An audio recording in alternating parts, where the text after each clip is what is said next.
નમસ્કાર મિત્રો, તમારા ઘરને ધન દોલતથી ભરી દેશે આ વાસ્તુશાસ્ત્રના 40 નિયમો. મિત્રો, જો તમે પહેલી જ વખત આ વિડીયો જોતા હોય તો પ્લીઝ મારી ચેનલને સબસ્ક્રાઈબ કરજો અને કોમેન્ટ બોક્સમાં જરૂરથી જણાવજો કે તમને વિડીયો કેવો લાગ્યો છે. 1 નંબર જોઈએ, પૂજામાં શંખનું ખૂબ જ મહત્વ છે, તેથી પૂજા રૂમમાં શંખ અવશ્ય રાખવો જોઈએ. 2 નંબરની વાત કરીએ તો મિત્રો, પૂજા કક્ષમાં શુભ અને સાત્વિક રંગ જેમ કે આછો લીલો, પીળો, જાંબલી કે ક્રીમ રંગનો ઉપયોગ કરવો જોઈએ. નંબર 3ની વાત કરીએ મિત્રો, દક્ષિણ કે પશ્ચિમ દિશામાં પૂજા રૂમ બિલકુલ ન બનાવવો જોઈએ. એના પછી જોઈએ મિત્રો, પૂજા રૂમની સફાઈ દર શનિવારે જરૂર કરવી જોઈએ અને ગંગાજળનો છંટકાવ પણ કરવો જોઈએ. 5 નંબર, જ્યારે મંદિરની સફાઈ કરો ત્યારે ભગવાનનો ફોટો જમીન ઉપર ન રાખવો જોઈએ. 6 નંબર, મંદિરનો દીવો રોજ સાફ કરીને જ પ્રજ્વલિત કરવો જોઈએ.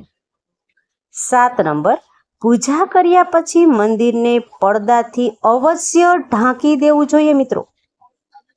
8 નંબર, પૂજા રૂમમાં પ્રતિદિન એટલે કે દરરોજ 1 કપૂર અવશ્ય સળગાવવું જોઈએ.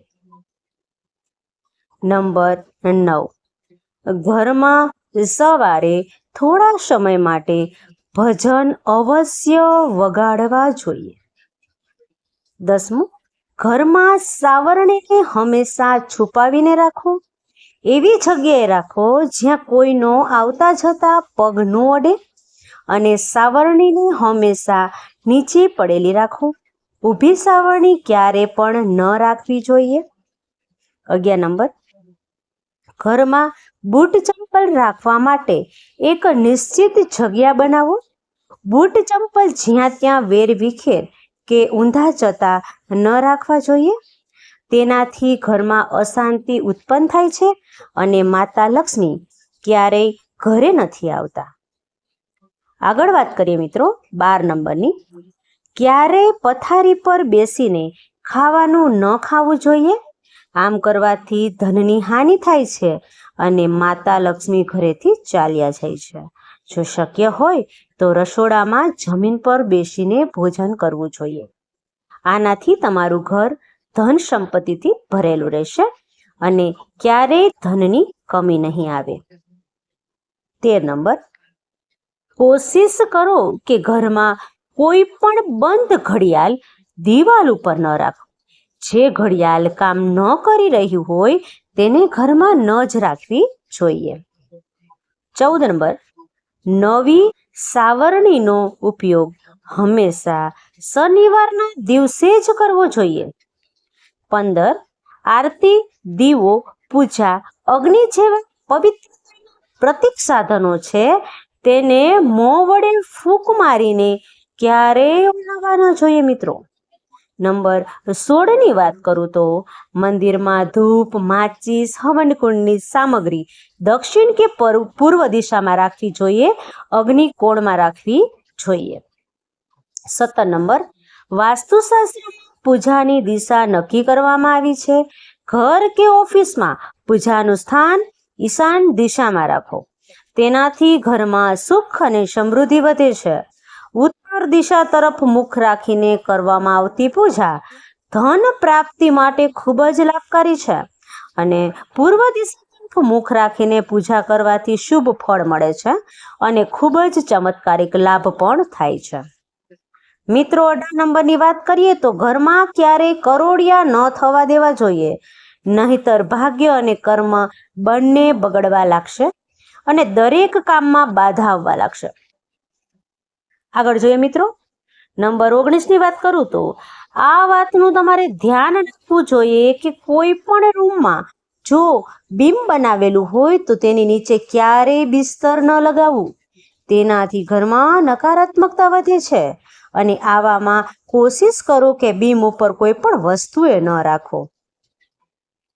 ત્યાં બેસવું કે સૂવું પણ ન જોઈએ. આગળ જોઈએ મિત્રો, નંબર 20 ની વાત કરું. વાસ્તુશાસ્ત્ર અનુસાર ભોજન કરવા માટેનું ઉત્તમ સ્થાન પશ્ચિમ દિશા છે મિત્રો. ઘરની પશ્ચિમ દિશામાં બનેલો ડાઇનિંગ હોલ ખૂબ જ શુભ હોય છે. આ દિશામાં ભોજન કરવાથી માં અન્નપૂર્ણા પ્રસન્ન રહે છે. અને મિત્રો આગળ વાત કરીએ તો નંબર 21, વાસ્તુશાસ્ત્ર પ્રમાણે પશ્ચિમ દિશા તરફ મોં રાખીને સુવાથી પણ તમને ફાયદો થાય છે મિત્રો. કારણ કે આ દિશા પ્રસિદ્ધિ, પ્રતિષ્ઠા અને સમૃદ્ધિમાં વધારો કરે છે. 22 નંબર જોઈએ મિત્રો, તો આ પણ તમારે ધ્યાન રાખવું જોઈએ કે ભોજન કક્ષની સામે ઘરનો મુખ્ય દરવાજો અથવા શૌચાલય ન જ હોવું જોઈએ, નહીતર તમને માનસિક કષ્ટ રહે છે. 23 નંબર, દક્ષિણ અને ઉત્તર દિશા તરફ મુખ રાખીને ભોજન ન કરો મિત્રો. આ તમારા સેહતની દ્રષ્ટિએ બિલકુલ સારું નથી. 24 નંબરની વાત કરું મારા વાલા મિત્રો, તો રસોડામાં પીવાનું પાણી ઉત્તર પૂર્વ દિશામાં જ રાખવું જોઈએ. 25 નંબર, રસોડામાં ગેસ દક્ષિણ પૂર્વ દિશામાં રાખવો જોઈએ.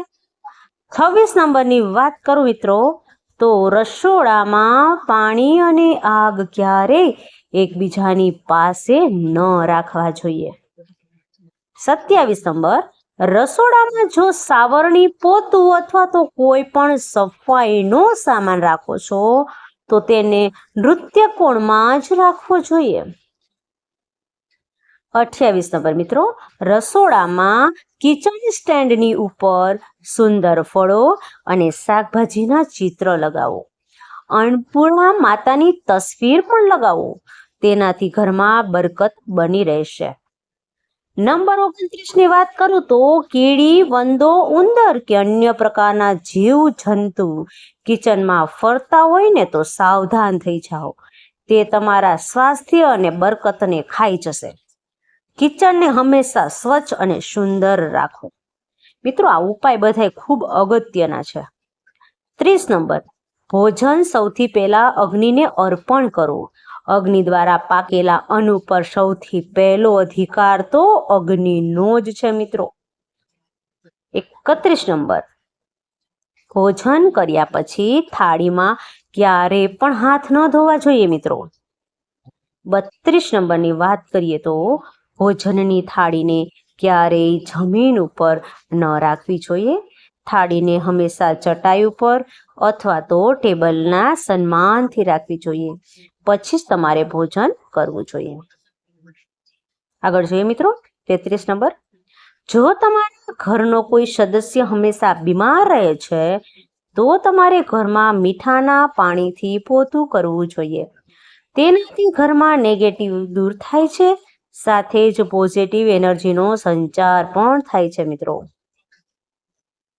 34 નંબર, વાસ્તુ અનુસાર સ્વસ્થ જીવન અને લાંબા આયુષ્ય માટે હંમેશા દક્ષિણ દિશા તરફ મુખ રાખીને અને ઉત્તર દિશા તરફ પગ રાખીને જ સૂવું જોઈએ. આ દિશામાં માથું રાખીને સૂવાથી વ્યક્તિને ધન, સુખ, સમૃદ્ધિ અને કીર્તિ પ્રદાન થાય છે. 35 નંબરની વાત કરીએ મિત્રો, તો જો તમારા ઘરમાં વધારે દવાઓ છે અને તેમાંથી ઘણી દવાઓની તમારે જરૂર નથી તો તેને મિત્રો ફેંકી દેજો. જો આમ ન કરવામાં આવે ને તો આ દવાઓ બીમારીને આમંત્રણ પણ આપે છે. આગળ જોઈએ 36 નંબરની વાત કરીએ. પૂર્વ દિશા તરફ માથું રાખીને સૂવાથી સ્મૃતિ, એકાગ્રતા અને સ્વાસ્થ્ય સારું રહે છે અને મનુષ્યની આધ્યાત્મિક વૃત્તિ વધે છે. વાસ્તુશાસ્ત્ર પ્રમાણે છાત્રોએ ખાસ કરીને સ્મૃતિ અને એકાગ્રતા વધારવા માટે પૂર્વ દિશા તરફ મોઢું રાખીને સૂવું જ જોઈએ. 37 નંબરની વાત કરીએ મિત્રો, તો પિત્તળના વાસણોમાં ભોજન કરો, તાંબાના વાસણમાં પાણી પીવો. એ તમારા માટે અત્યંત લાભકારી છે મિત્રો. 38 નંબર જોઈએ તો રાત્રે ચોખા, દહીં અને સતુનું સેવન કરવાથી દેવી લક્ષ્મીનો અનાદર થાય છે અતઃ સમૃદ્ધિ ઈચ્છે છે તથા જે વ્યક્તિઓને આર્થિક કષ્ટ રહે છે તેઓએ આનું સેવન રાતના ભોજનમાં ન કરવું જોઈએ મિત્રો.